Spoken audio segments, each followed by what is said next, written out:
नमस्कार दोस्तों, आप सभी का स्वागत है एग्जाम्पुल में। दोस्तों आज है 26 मई और 26 मई second shift MP forest guard का पेपर सफलतापूर्वक संपन्न हो चुका है। तो आइए देखते हैं उसमें किस प्रकार से प्रश्न पूछे गए हैं। दोस्तों वीडियो पूरा देखिएगा, क्योंकि इसमें हम क्वेश्चन के साथ एक्स्ट्रा क्वेश्चन भी बताते हैं, जिससे कि जिसका नेक्स्ट शिफ्ट में एग्जाम हो इसके लिए यह वीडियो क्या हो, उसके लिए हेल्पफुल हो। तो यदि आप हमारे चैनल पर पहली बार आए हैं तो आप हमारे चैनल सब्सक्राइब कर दीजिए, लाइक कर दीजिए, बेल आइकन को प्रेस कर दीजिए, क्योंकि हम आपके लिए इस तरह क्वेश्चन लाते रहेंगे। तो ठीक दोस्तों, चलते हैं टॉपिक तरफ। हम पहला क्वेश्चन देखिए, निम्न में कौन सा दीर्घ स्वर के अंतर्गत आता है? तो दीर्घ स्वर के अंतर्गत कौन आता है? औ जो है दीर्घ स्वर के अंतर्गत आता है। देखिए दीर्घ स्वर कौन कौन से होते हैं, तो बड़ा आ, बड़ा ई, बड़ा उ, ए, ऐ, ओ, औ, ये सब क्या है? ये सब दीर्घ स्वर हैं। देखो संयुक्त स्वर कौन कौन से होते हैं? जो संयुक्त स्वर कौन से? ए, ऐ, ओ, औ, संयुक्त स्वर 4 होते हैं। और अर्ध स्वर होते हैं। अर्ध स्वर कौन है? या, वा। संयुक्त व्यंजन कितने? संयुक्त व्यंजन भी 4 होते हैं, छत्रंग, ज्ञांसरा। देखिए हम आपको इसलिए बता रहे हैं क्योंकि वर्णमाला से जो है 2 प्रश्न जरूर आ रहा है। और देखिए जो अगला प्रश्न पूछा गया है, दही बड़ा में कौन सा समास है? दही बड़ा में कौन सा समास है? दही बड़ा में तत्पुरुष समास है। देखिए तत्पुरुष समास किसमें किसमें होते हैं?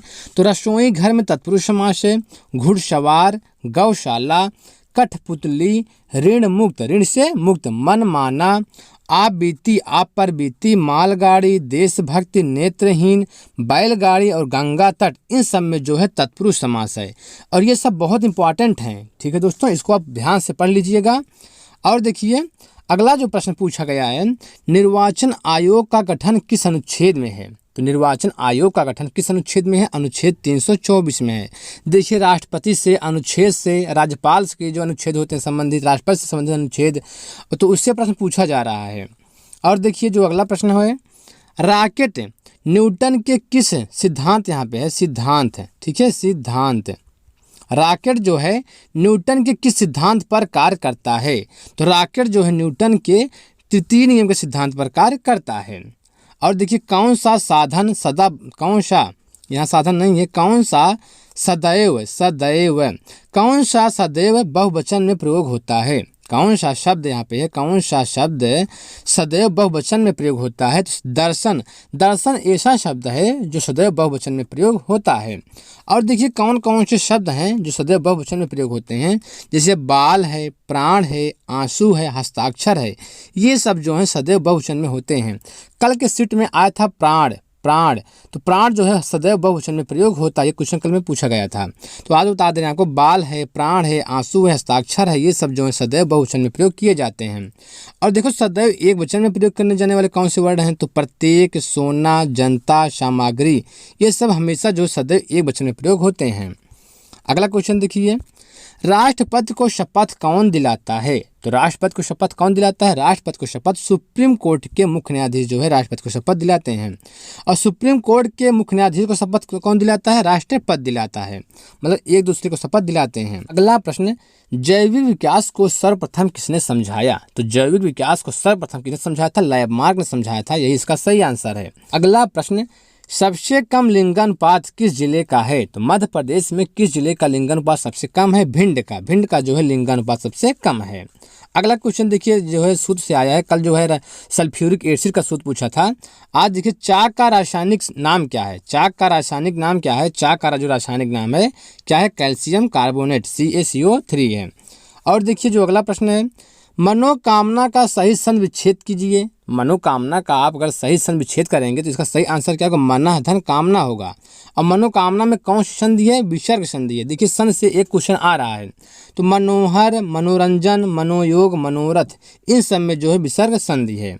अगला क्वेश्चन देखिए, विलोम शब्द है अक्षर, अक्षर का विलोम शब्द क्या होगा? तो अक्षर का विलोम शब्द क्या होगा? अक्षर होगा। अक्षर का विलोम शब्द अक्षर होगा। देखिए विलोम शब्द से 2 क्वेश्चन पूछे जा रहे हैं, तो हम आपको कुछ महत्वपूर्ण विलोम बता दे रहे हैं। विधवा, विधवा का विलोम क्या होगा? सधवा होगा। श्री गणेश का विलोम क्या होगा? इतिश्री होगा। गणतंत्र का विलोम क्या होगा? राजतंत्र होगा। क्षणिक का विलोम क्या होगा? शाश्वत होगा। उत्कर्ष का विलोम अपकर्ष होगा। अर्वाचीन का विलोम क्या होगा? प्राचीन होगा। ठीक है दोस्तों, ये सब बहुत इंपॉर्टेंट हैं। अगला प्रश्न देखिए, गाड़ियों में पीछे के दृश्य देखने के लिए किस दर्पण का प्रयोग होता है। मतलब दोस्तों जो गाड़ी होती है आपका, उसमें जो आपके दाएं साइड जो दर्पण लगा होता है पीछे का दृश्य देखने के लिए, यहाँ पे किस दर्पण का प्रयोग किया जाता है, तो उत्तल दर्पण का प्रयोग किया जाता है। और देखिए जो दाढ़ी बनाने के लिए अवतल दर्पण का प्रयोग करते हैं, दाढ़ी बनाने के लिए अवतल दर्पण का प्रयोग करते हैं। अगला प्रश्न देखिए, मध्य प्रदेश का कपास अनुसंधान केंद्र स्थित है। तो मध्य प्रदेश का जो कपास अनुसंधान केंद्र है कहाँ स्थित है, इंदौर में स्थित है। प्रश्न, अध्यात्म में किस उपसर्ग का प्रयोग हुआ है। तो अध्यात्म में जो है अध्य उपसर्ग का प्रयोग हुआ है। देखिए अध्य उपसर्ग और किसमें प्रयोग हुआ है। देखिए अध्यादेश, अध्ययन, अध्यापक, अध्यक्ष, अधिनियम, अधिसूचना आदि में जो है अध्य उपसर्ग का प्रयोग हुआ है। और देखिए अफीम पौधे के किस भाग से प्राप्त होता है। तो अफीम जो होता है पौधे के किस भाग से प्राप्त होता है, अधपके फल से प्राप्त होता है। बायोगैस को अन्य किस नाम से जानते हैं, ये प्रश्न पूछा गया है। तो बायोगैस को अन्य किस नाम से जानते हैं, गोबर गैस के नाम से जानते हैं।